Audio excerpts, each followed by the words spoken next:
시편 107편 30절 말씀. 그들이 평온함으로 말미암아 기뻐하는 중에 여호와께서 그들이 바라시는 항구로 인도하시는도다. 아멘.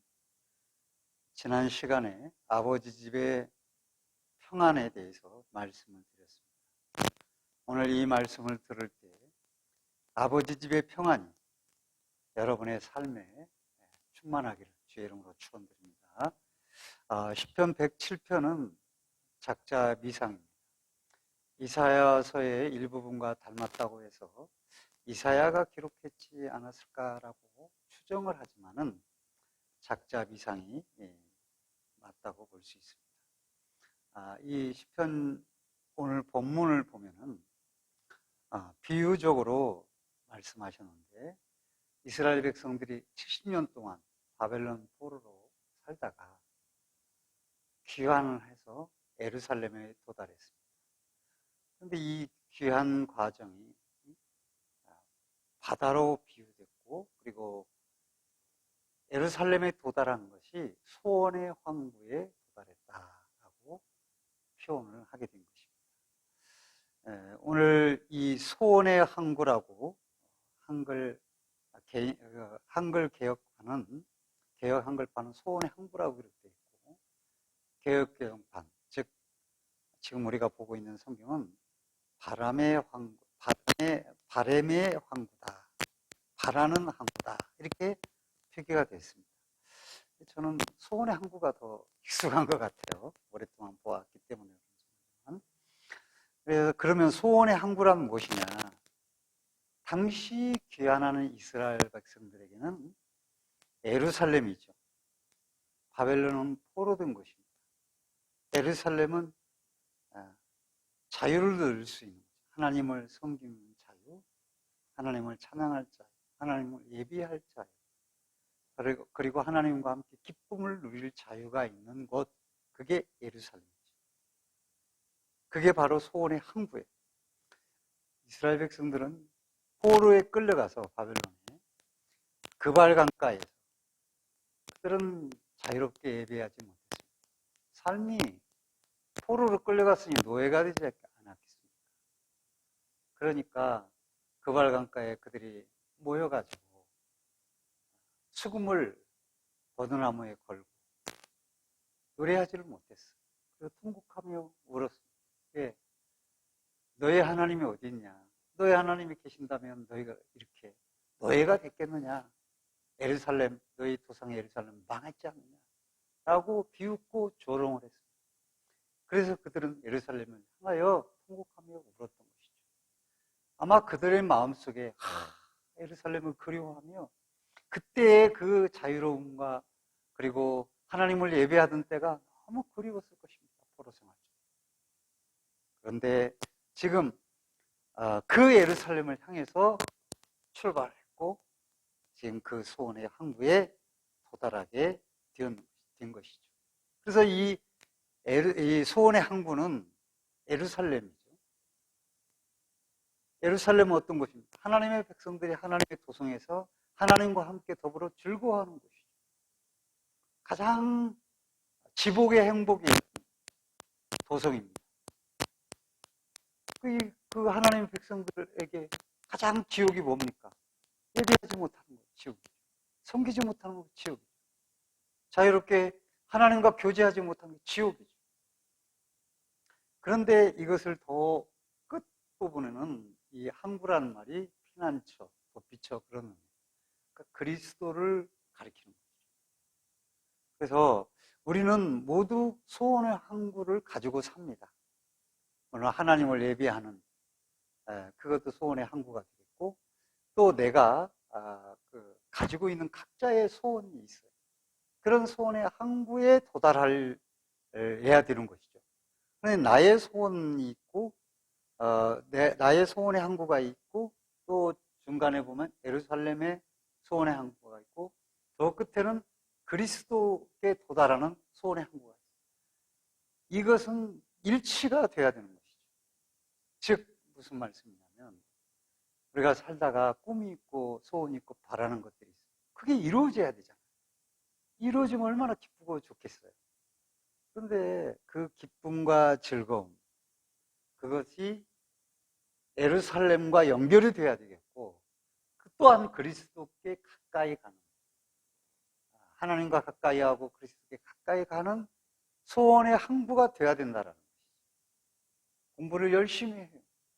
근데 자기 욕망에 의해서 공부를 하는 거예요. 그러면 거기에는 소원의 항구에 도달할 수가 없는 것이죠. 그가 성공을 했어요. 성공이 소원의 항구예요. 이 사업이 잘 돼서 내가 성공했습니다. 그래서 사업이 잘 됐어요. 그런데 그 사업의 성공이 예루살렘과 그리고 소원의 항구의 종착지인 그리스도에게로에서부터 멀어졌다면 그것은 소원의 항구가 아니고 자기의 욕망을 이룬 것이죠. 거기에는 영적인 피폐함이 있고 지복의 행복이 거기에 없는 것이죠. 그래서 오히려 그런 소원의 항구, 신앙적인 하나님께 가까이 나아가는 그 소원의 항구가 없는 나의 개인적 소원은 오히려 나를 교만하게 만들고 피폐하게 만들고 하나님께 멀어지게 만들고 방종하게 만든다고 하는 것을 알 수가 있습니다. 그래서 이 소원의 항구는 최종적으로 그리스도이시며 하나님께 가까이 나가는 길이며 신앙의 항구인 것이죠. 여기에 모든 나의 소원이 얽혀 있어야 됩니다. 순종하기를 바라고, 말씀하시면 그 말씀에 귀 기울이기를 바라고, 마음의 중심에 주님을 모시고 그 주님을 사랑하며 살아가는 거예요. 다른 모든 것들이 나에게 달라붙을 때 그 소원의 항구를 위해서 떨어뜨리며 내가 그 소원의 항구를 향해서 나아가야 돼요. 이럴 때 우리 성도들은 삶에서 지복을 누리고 하나님이 때마다 소원의 항구에 인도하심을 체험하게 되는 것입니다. 여러분 고생스럽죠? 힘들죠? 사는 게 이게 뭐냐라고 불평할 때가 있습니다. 그게 왜 그렇습니까? 자꾸 보이는 성공, 보이는 육신의 번영, 육신의 안일함, 육신의 부유함, 그것들로 내 영혼도 함께 만족하려고 하는 그런 욕망. 그래서 사람들을 알아주기를 바라고 사람들에게 자랑하고 싶고 또 다른 사람과 비교해서 그것을 좀 더 나아 보이려고 하는 마음을 가지고 살아갑니다. 그런 신앙생활은 사실 소원의 항구와 점점 멀어지는 길이에요. 그래서 허망에 빠지게 되고 물질의 성공과 신앙의 성공이 같은 것을 착각하고 악을 자연스럽게 행하는 많은 그리스도인들을 보게 되는 것입니다. 우리의 신앙 기준은 주님이요, 말씀이요, 세상 것들과 비교되어 내가 판단하는 것이 아니라 하나님의 판단 기준이 나의 삶의 판단 기준이 돼야만 하는 것이죠. 그러나 제가 볼 때는 저 자신도 그럴 때가 많아요. 교회도 세상하고 똑같아요. 힘 있으면 그 힘을 발휘하려고. 그리고 내가 뭘 많이 했으면 내가 이렇게 했는데 내 의견이 왜 존중이 안 되는 거야. 그렇게 목사님들 모임에서도 그렇게 주장할 때가 많이 있어요. 그거 보면 우리 인간이 범죄한 인간은 참 어쩔 수 없어요. 어떻게 하면 이걸 좁혀서 내가 열심히 하고 공부하고 돈을 벌고 땀 흘려 일하고 하는 그것이 하나님에 의한 믿음의 판단 기준에 의해서 맞춰가느냐.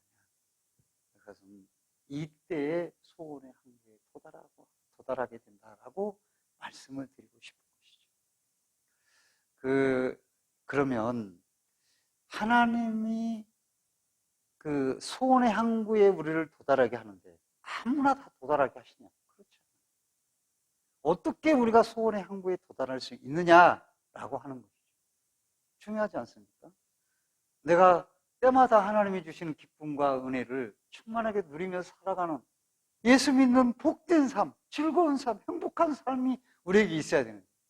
믿는 사람들이 온통 인상과 그리고 뭔가 모르게 불만이 가득 찬 모습으로 심각하게 힘들게 어렵게 살아가는 거예요. 맨날 탄식하고 불평하고 원망하며 살아가는 거예요. 그렇게 살아서 되겠습니까? 왜? 지복의 축복인 소원의 항구와 멀어지면서 살기 때문에 그런 거예요. 그럼 어떤 사람을 하나님이 소원의 항구, 복된 항구로 인도하시느냐라고 하는 것이죠.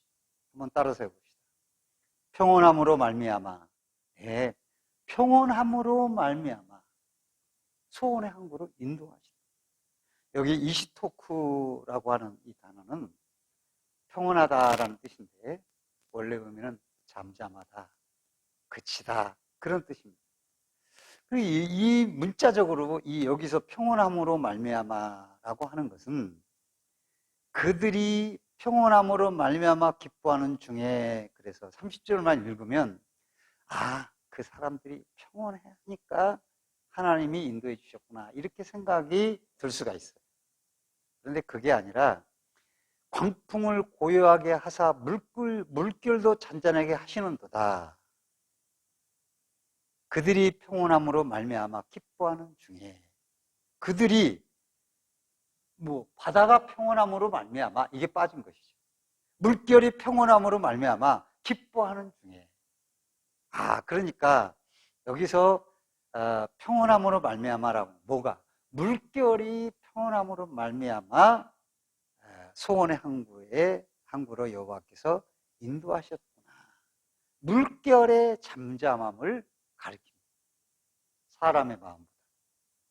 하나님이 풍랑을 잠잠케 하시고 물결을 평온케 하심으로 그들이 바라고 하나님이 바라시는 소원의 항구에 도달하게 되었다라는 말씀이죠. 여기서 우리가 유의해야 될 것은 우리들이 사람이 참 범죄한 인간이 약합니다. 그러니까 조금만 풍랑이 일으면 두려움에, 걱정에, 염려에 살살뜨게. 눈을 딱 들었는데 풍랑이 퍽 일어 겁이 확 질리고. 제자들도 두려워하잖아요. 베드로가 무리를 잘 걸었어요. 이야, 풍랑이 탁 물결이 일자 두려움에 빠졌어요. 그래서 물속에 빠져가지 않습니다. 그러므로 우리들이 주변에 풍랑이 일을 때 그 풍랑이 잠잠케 되는 평온이 있어야 됩니다. 고통의 물결이 일어날 때, 문제가 일어날 때, 그 고통의 문제가 해결되고 잠잠해지는 기적의 역사, 능력의 역사, 축복의 역사가 우리 삶에 일어나야 된다. 그래야 우리 마음이 어떻게 있어요? 평온해지겠어요. 고통 속에 있으니까 마음이 안 편하는 거예요. 바꿔 말하면 물결이 한 통 일어나도 내가 영적으로 강해서 평온함을 유지한다면 그것 또한 평온이 되는 것이죠. 그래서 소원의 항구로 인도되는 것이죠. 이 풍랑이 인하여 더 빨리 가. 그것과 같은 것이죠. 그래서 그런데 우리들이 주변의 풍랑 때문에 우리 마음이 요동하고 분유하고 염려와 걱정과 불신앙에 사로잡히기 때문에 우리가 어떻게 해야 됩니까? 주변의 풍랑이 잠잠하도록 기도하는 거예요. 부르짖어. 여기 본문에 봐도 부르짖다는 말씀입니다. 여호와께 부르짖어. 풍랑을 잠잠케 하시고. 부르짖음이 필요해요. 이것은 단순히 큰 소리를 냈다, 부르짖었다, 적게 냈다 이런 의미가 아니에요. 전심으로 그 마음을, 이 풍랑을 다스릴 분은 우리 주님이시구나 하고 그 주님께 맡긴 것이죠. 기도한 것이죠. 우리는 어떻게 했어요? 기도하고 또 그러네. 또 불평하고 원망하고 또 불신앙해서 또 기도해. 기도한다고 소용없어. 안 되던데 뭐. 그러면 또 원망하고 불평. 그것은 정말 절박한 심정에 도달하지 못했기 때문에. 정말 절박하면 자신이 아무것도 할 수 없어요. 오직 하나님만이 이 문제를 해결해 주시고 간절함이 있어요. 그 간절함에 엑기스를 주님 앞에 드릴 때 하나님의 역사가 기적처럼 일어나고 사람들은 안 된다고 해도 되는 역사가 있게 되고 치료가 안 된다고 해도 치료가 되는 역사가 있게 됩니다. 사람. 물론 병원도 가고 다 하고 또 사람 동원하고 사람에게 또 뭘 할지라도 하나님이 막으시면 안 되는 것이에요. 하나님이 열으시면 되는 것이에요. 우리가 1차적으로 주변이 평안해야 돼요. 주변의 물길이 잠잠해요. 할렐루야. 그래서 문제가 있을 때 주님께 진심의 엑기스를 보여요. 그럴 때 잠잠게 됩니다. 그래서 잠잠하게 해주니까 내 마음이 그들이 평온하게 됩니다. 평온하게 됩니다. 더 중요한 게 있어요. 잔잔해져도 아까 말씀드렸지만 풍랑이 일어도 잔잔한 영적으로 강성한 사람이 있으면 빨리 소원의 항구에 도달하고, 풍랑을 잠잠케 해줬는데도 마음이 분유하고 염려, 걱정과 불신앙에 사로잡히고 스트레스 받고, 그러면 어떻게 됩니까? 풍랑이 도달하는 소원의 항구에 도달하지 못하는 거죠. 풍랑이 잔잔해졌는데도 불구하고. 중요한 것은 뭐겠습니까? 주변이 어떻든 상황이 어떻든 현재 어떻든 내 마음이 내가 하나님과 더불어 평온을 누리는 것, 이것이 가장 중요한 것이죠. 평온이죠. 왜 어떤 사람에게 소원의 항구를 인도하는, 평온한 자들에게 소원의 항구. 자, 물결 잔잔케 했는데 내 마음이 분유하면 어떻게 되죠? 아무 소용이 없어요. 아무 소용. 내 마음이 분유하면 소원의 항구로 갈 수가 없어요. 그러나 풍랑이 마음이 고요하면 하나님이 나를 인도하십니다. 이게 중요한 거예요. 즉, 그래서 물결의 잠잠함을 통하여서 물결만 잠잠하기를 바라신 것이 아니라 그 백성들의 심령이 하나님을 의지하는 그 평온함을 비유적으로 말씀하시고 계시는 것이죠. 물결의 잠잠한 평온함이 곧 너희의 평온함이다. 그 평온함으로 너희를 소원의 항구로 인도하신다라고 하시는 것입니다. 여러분, 주위의 환경, 어려운 환경, 풍랑이는 주위의 환경도 주님의 능력으로 평온해지시기를 주의 이름으로 축원드립니다. 더 중요한 것은 항상 여러분의 마음이 평온해야 하는 것. 그래야 그 평온으로 말미암아 소원의 항구로 인도될 수 있다고 하는 것. 이걸 잊지 말아요. 악한 죄 파도가 많으나 마음이 늘 평안해. 이 평안이 저와 여러분의 있기를 주의 이름으로 축원드립니다. 아멘. 그러면 오늘 둘째는 이제 평온이 그렇게 중요하구나 그랬어요. 주님은 이 오늘 본문의 말씀은 기뻐하는 중에를 붙인 거예요. 그냥 너희가 평온하면 됐다 그런 게 아니라 기뻐하는 중에, 평온함으로 말미암아 기뻐하는 중에 인도하신다는 거예요. 어떤 심리학자, 그 심리학자가 스피노자인가 그럴 거예요. 그렇게 말을 했습니다. 평생 사귀어야 할 사람은 어떤 사람인가? 기뻐하고 행복하고 감사하며 탄성하는 사람. 그리고 약간의 슬픔, 부정적인 게 약간 있는 사람. 이런 사람들은 오래 가고 오래 사귀어야 될 사람. 부부간에도 기뻐하고 행복하고 감사하고 좋은 말을 많이 하는 사람. 그래 약간의 부정적인 게 있지만 그런 사람은 오래 가요. 사귀지 말아야 할 사람. 슬픔과 원망과 불평, 어두운 편을 많이 가지고 있는 사람. 오래 갈 수 없다. 그런데 더 사귀지 말아야 할 사람은 거짓말하는 사람. 이 거짓말은 말로 거짓말을 하는 사람도 거짓말하는 사람뿐만 아니라 자기의 힘으로 다른 사람을 강제하는 그 사람의 힘이 아니잖아요. 그러니까 거짓이 되는 거예요. 즉 다시 말하면 상의 없이 자기의 힘을 밀고 나가는 사람. 이것은 가까이 하지 말아야 될 사람. 오래 사귈 수가 없는 사람. 라고 하는.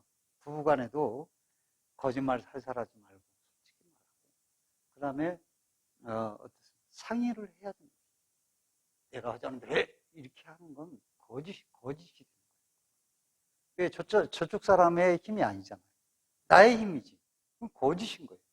유관이 없는 거예요. 예. 그래서 우리가 이 중요한 건 뭐겠습니까? 기쁨의 표현이 중요해요. 기쁨의 탄성을 바라고 감탄하고, 하늘이 너무 아름다워. 별이 충청한 저 밤하늘 너무 아름답지 않아? 이런 사람이 오래 가는 거예요. 먹을 것 주면 고마워. 그런데 10가지 중에 어느 TV 프로그램에 광수 생각이 나오고, 그 작가가 나오고, 그분은 늘 지적질을 한대요. 10가지의 재료, 그 음식이 8가지가 맛있으면 얼마나 많이 맛있는 거예요. 2가지를 지적한대요. 2가지. 그러니까 다음엔 오지 말라 그런대. 그렇게 지적질하지. 그냥 한두 가지만 맛있어도 맛있네. 사실 너무 맛없는 음식은 없어요. 맛없는 것도 맛이거든요, 그게. 그러니까 없어요. 그러니까 무조건 참 맛있게 잘 먹었어. 고마워. 이렇게 해야 서로 행복하고 서로 맛도 있고, 그 다음에 맛없어도 이건 맛없는 맛이네 그러면서라도 먹고 행복해야 할 때 0까지 해서 더 맛있게 해주려고 하는 것이죠. 그러면 10가지, 8가지 맛있는데 2가지 맛없다고, 이 맛이 이게 맛없다고 그러면은 다음에는 오지 말라 그럴 뿐만 아니라 만들기 싫어 이렇게 되는 것이죠. 그리고 사람도 만나면 아침에 자녀를 보고 출근해서 돌아온 자녀를 보고 어떻게 해야 됩니까? 우리 애 보니까 너무너무 좋구나. 아침에 봤더니 저녁에 너무 보고 싶었어. 껴안고 서로. 그러면 건강이 정신적 건강, 육의 건강, 영적으로도 건강하죠. 흔들림 없어요. 근데 평온과 기쁨이 같이 가는 거예요. 평온하긴 한데 기쁨의 말을 하지 않아. 그럼 그것도 기쁨은 그러니까 꼭 이 평온은 기쁨과 동행을 해야 되는 거예요. 자기 속만 알지 어떻게 평온하고 아무 말이 없어. 넉넉해. 묵묵부담이고 그저 무슨 일 있어도 하고 있고 심각하게 있고 그러면서 나는 속이 편하다. 나는 평온한데 뭐 이런다면 이건 하나님의 창조한 범죄 이후의 사람의 모습, 평온을 잃어버렸죠. 아담은 얼마나 범죄한 후에 두려웠겠습니까? 땅에서 막 덤불이, 보지 못하는 덩굴이, 가시가 막, 땅이 막 황폐해야 됩니다. 그걸 보는 거예요. 덩굴들이 막 이런 거. 그러니까 겁이 나. 에덴에서 쫓겨나서 못 들어가야지. 두려운 거죠. 근데 이렇게 기쁨의 탄성, 평온을 유지하는 가운데 기뻐하는 중을 기뻐하는 사람은 범죄 이전의 모습을 닮은 것입니다. 그것이 다만 사람 관계만 아니라 하나님께서도 자녀들에게 이런 표현을 받기를 원하시는 것입니다. 감사할 줄도 모르고 기뻐할 줄도 모르고 자연을 만드신 아름다운 하나님의 세계를 바라보면서 그냥 불만과 불평에 가득 차고 오늘 이렇게 미세먼지가 많아. 중국산 미세먼지가 날라오죠. 그래도 그 미세먼지도 면역력이 좋을 수 있어. 그러면서 하나님 얼마나 감사한지 이렇게 생각하는 게 더 낫지 않겠어요? 오히려 인상 쓰고 이게 어떻게 해야 되나 더 건강에 움츠러들고 해로운 것이죠. 여러분, 풍랑을 잔잔케 해주셨는데 여전히 불안하고 요동하고 분유하면 풍랑을 잔잔케 해주시겠는가? 그럴 리가 없잖아요.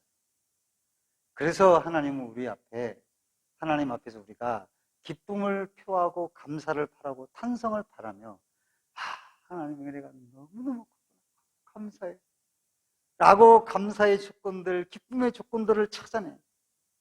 그것이 그 기뻐하는 중에 소원의 항구로 인도되는 거죠. 심각한 거 버리세요. 사람과 만나면서 뭐가 그렇게 심각합니까? 기뻐함을 가지세요. 그래서 스가랴 2장 10절에 시온에 따라 노래하고 기뻐하라. 내가 너희 가운데 임하여 거할지로다. 기뻐하는 중에 거한다고 그러시지, 원망과 불평 가운데 하나님 비집고 내가 그래도 여기 있을 거야, 그러지 않아요. 또 시편 37편 4절에 또 여호와를 기뻐하라. 저가 내 소원을 이루어 주시리라. 소원의 항구에 도달하게 하신다. 말씀을 맺습니다. 우리 사랑하는 성도 여러분, 이제 염려와 근심과 두려움은 버리고 주변의 환경이 하나님의 능력과 은혜로 평온해지기를 축원드립니다. 또 그래서 여러분의 심령도 평온해지기를 축원드립니다.